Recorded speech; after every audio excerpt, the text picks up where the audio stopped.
Shalom, shalom, shalom, shalom à tous. Alors aujourd'hui, je vais vous parler d'un sujet qui dérange. Nous allons parler du blasphème contre l'Esprit Saint. Car le Seigneur, par son esprit, m'a mis à cœur de comprendre ce qu'est le blasphème contre l'Esprit Saint. Un sujet qui dérange. Je dirais même une parole de Yeshua, une parole du Fils de Dieu, qui dérange les hommes. Je dirais même que c'est une parole du Fils de Dieu que les hommes refusent et rejettent. C'est sûr que ça fait peur qu'on vous dise que c'est un péché impardonnable et que si vous péchez contre l'Esprit Saint, vous êtes coupable d'un péché éternel. Si le Fils vous l'a dit, c'est que c'est la vérité, parce qu'il est la vérité. Et s'il vous a dit ces choses, c'est afin que vous ne péchiez point contre l'Esprit. Alors qu'a dit Yeshua, qu'a dit le Fils de Dieu? Il a dit, Marc 3, on va prendre Marc 3, et après on va prendre Matthieu. Marc 3, verset 28. Je vous le dis en vérité, tous les péchés seront pardonnés aux fils des hommes, et les blasphèmes qu'ils auront proférés. Mais quiconque blasphémera contre le Saint-Esprit n'obtiendra jamais de pardon. Il est coupable d'un péché éternel. Amen, Seigneur, ta parole est la vérité. Alors, qu'est-ce que veut dire blasphémer contre l'Esprit Saint? Le Fils de Dieu nous en parle en Matthieu 12, et là, il nous donne une explication supplémentaire que nous allons voir. Il nous précise, c'est pourquoi je vous le dis, tout péché et tout blasphème sera pardonné aux hommes. Mais le blasphème contre l'Esprit ne sera point pardonné. Et ensuite, il précise, quiconque parlera contre le Fils de l'homme, il lui sera pardonné. Mais quiconque parlera contre le Saint-Esprit, il ne lui sera pardonné, ni dans ce siècle, ni dans le siècle à venir. Il est question de parler contre le Saint-Esprit. Parler. Alors le blasphème, c'est parler contre. Le mot blasphème veut dire dans la parole, dans le Strong 57, niatsar, du mépris, de l'insulte, de l'opprobre, outrager l'esprit. Vous voyez, outrager l'esprit, parler contre l'esprit, l'outrager, c'est le péché impardonnable. Alors ici, je vais vous citer un verset où vous avez l'exemple du péché impardonnable. C'est en Hébreux 10 qui vous explique que celui qui a péché volontairement après avoir reçu la grâce outrage l'esprit de la grâce. Et l'esprit de la grâce, nous le savons, c'est l'Esprit Saint.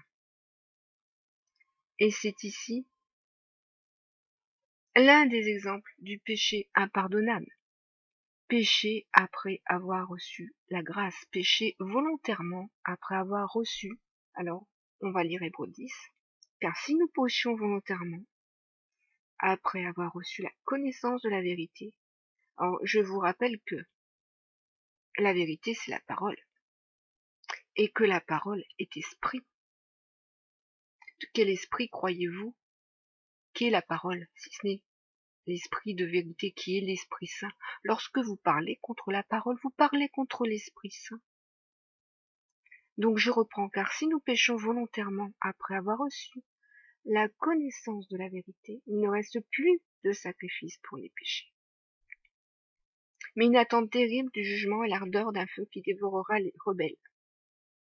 Celui qui a violé la loi de Moïse meurt sans miséricorde, sur la déposition de 2 ou 3 témoins. De quel pire châtiment pensez-vous que sera jugé digne celui qui aura foulé aux pieds le Fils de Dieu, qui aura tenu pour profane le sang de l'alliance par lequel il a été sanctifié, et qui aura outragé l'esprit de la grâce? Voyez ici, il n'y a pas de pardon pour ceux qui outragent l'esprit de la grâce, c'est-à-dire pour ceux qui pêchent volontairement après avoir reçu l'Esprit Saint. C'est une chose que vous devez comprendre, frères et sœurs, parce qu'ici c'est la vérité que je suis en train de vous témoigner. Et nous allons voir quels sont tous les autres types de paroles qui peuvent être un blasphème contre l'Esprit Saint. Et vous allez vous rendre compte que finalement, ce blasphème est répandu, mais ce blasphème est partout. Nous le voyons constamment sur les échanges, sur les réseaux sociaux entre chrétiens. Les chrétiens ne font que constamment blasphémer contre le Saint-Esprit, mais ils ne le savent pas parce qu'ils pêchent par manque de connaissance. Mon peuple périt à cause de son manque de connaissance, dit l'Éternel, et c'est vrai, et nous allons le voir. Alors je viens ici non pas pour condamner ceux qui parlent, parce que c'est pas moi qui vous condamne, ce sont vos paroles devant Dieu. Ce sont vos paroles qui vous condamnent. N'oubliez pas ce qu'a dit Yeshua, le Fils de Dieu. En Matthieu 12, il a dit, je vous le dis, au jour du jugement, les hommes rendront compte de toute parole vaine qu'ils auront proférée. Car par tes paroles, tu seras justifié, par tes paroles, tu seras condamné. C'est bien vos paroles qui vous condamnent. Et d'autant plus si vous parlez contre l'Esprit Saint. Alors, c'est quoi parler contre l'Esprit Saint? C'est par exemple blasphémer contre la naissance de Jésus. Ceux qui contestent, par exemple, que Yeshua fut engendré par l'Esprit Saint en Marie. Ceux qui contestent cette naissance, eh bien, c'est parler contre l'Esprit Saint et commettre le péché éternel. C'est blasphémer aussi contre la sanctification. Parler contre la sanctification de l'Esprit Saint en un enfant de Dieu, par exemple. Vous rencontrez un frère qui vous dit qu'il est saint, et vous lui dites, par exemple, ah mais tu te prends pour un saint, toi. J'ai déjà entendu ce genre de paroles. Eh bien, sachez que si ce frère est réellement sanctifié par l'Esprit Saint, vous venez de parler contre l'Esprit Saint et de commettre le péché éternel et impardonnable. Alors, le blasphème contre l'Esprit Saint, c'est aussi blasphémer contre la résurrection du Fils de Dieu. Ceux qui contestent que Jésus est mort et ressuscité blasphèment contre l'Esprit Saint et commettent le péché impardonnable. Le blasphème contre l'Esprit Saint, c'est aussi parler contre la nouvelle naissance, c'est-à-dire contester la nouvelle naissance de quelqu'un alors qu'il est réellement né de Dieu. Là, vous parlez contre l'œuvre de l'Esprit Saint en cette personne, et vous blasphémez contre l'Esprit Saint, et vous commettez le péché éternel et impardonnable. Ceux qui pratiquent aussi le blasphème contre l'Esprit Saint sont ceux qui demandent ouvertement par leurs paroles à se faire débaptiser. Alors, parce que nous savons que nous sommes baptisés de l'Esprit Saint.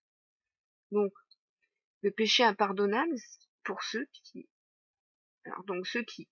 ont demandé à être débaptisés ont commis le péché impardonnable. Ils ont parlé contre l'œuvre de l'Esprit Saint en eux. Blasphémer contre la grâce, c'est-à-dire proférer des paroles contre la grâce de Dieu, c'est-à-dire contre l'œuvre de la grâce de Dieu, c'est aussi commettre le péché impardonnable et le péché éternel. Alors un exemple, par exemple, un frère, une sœur vous témoigne d'une grâce qu'il a reçue de Dieu, une guérison, une délivrance, et vous contestez le témoignage de ce frère ou de cette sœur, et vous lui dites que non, elle ment ou il ment, qu'il n'a pas été guéri ou qu'il n'a pas eu de délivrance, et bien là, vous parlez contre l'œuvre de l'Esprit Saint en cette personne, et vous blasphémez et commettez le péché impardonnable et éternel. Ceux qui blasphèment contre les dons de l'Esprit Saint, tous les dons, que ce soit le don de parler en langue, le don de prophétie, le don de discernement, etc., etc., etc., lorsque vous prenez le risque de contester qu'un frère ou une sœur est prophète, a le discernement, parle en langue, vous prenez le risque de parler contre l'Esprit Saint qui œuvre en cette personne. Et vous pouvez commettre le péché éternel, le péché impardonnable. Blasphémer contre la parole, c'est blasphémer contre l'Esprit Saint. Car Yeshua a bien dit que sa parole est esprit et vie. La parole est esprit. L'esprit de la parole, c'est l'esprit de vérité. Et l'esprit de vérité, l'Esprit Saint. Nous savons que la parole est la vérité, que la parole est esprit. Donc lorsque vous parlez contre la vérité, vous blasphémez contre l'Esprit Saint. Et vous commettez le péché éternel et le péché impardonnable. Alors frères et sœurs, soyez prudents dans vos jugements et tenez bien votre langue en bride. Lorsque je dis fermez votre bouche et demandez à Dieu qu'il mette une garde sur votre bouche afin que vous ne péchiez point, ceci est une exhortation, frères et sœurs. Job dit, ton iniquité dirige ta bouche. David dit, leur langue a causé leur chute, tous ceux qui les voient secouent la tête. Le Fils a bien dit que nous serons justifiés par nos paroles, et que nous serons aussi condamnés par nos paroles. Alors, je sais que certains vont me dégainer ce verset de Romains 8 en disant « Oui, mais non, vous êtes une menteuse, parce qu'il est dit, il n'y a donc maintenant aucune condamnation pour ceux qui sont en Jésus-Christ. » Alors, ceux qui sont ennemis de la vérité, ceux qui tordent les Écritures selon leur convenance pour justifier leur transgression, vont utiliser ce verset pour dire, et même pour parler contre la parole de Jésus, qui a dit, ce péché-là, il vous sera jamais pardonné.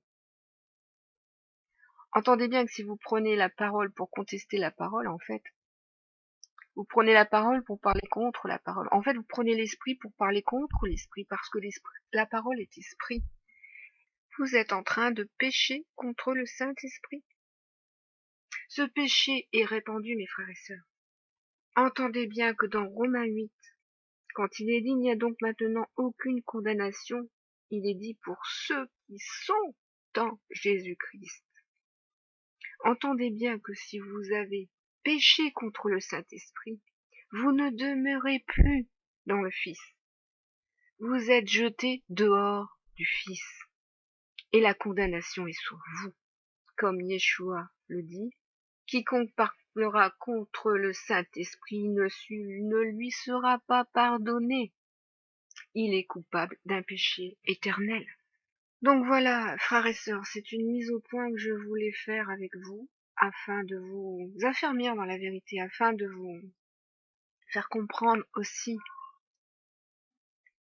que tous les enseignements qui sont donnés sur ce sujet sont mal compris, sont tordus pour votre ruine et votre perdition. Et il faut absolument que vous vous détourniez de tous ces faux enseignements qui vous cachent la vérité. Il est bien dit, vous connaîtrez la vérité vous affranchira. Vous ne pouvez pas être libre si vous écoutez ceux qui retiennent la vérité captive pour que vous périssiez.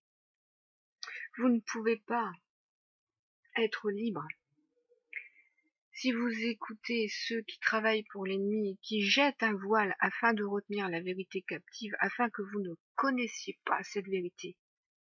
Alors mes frères et sœurs, je veux vous bénir abondamment et demander à l'Esprit Saint qu'il vous guide dans toute sa vérité, afin de vous attester ce que je vous viens de vous dire, afin de vous confirmer, de vous révéler, de vous montrer la vérité sur ce que je viens de vous dire ici, afin que vous soyez éclairés et afin que vous ne soyez pas séduits par le mensonge.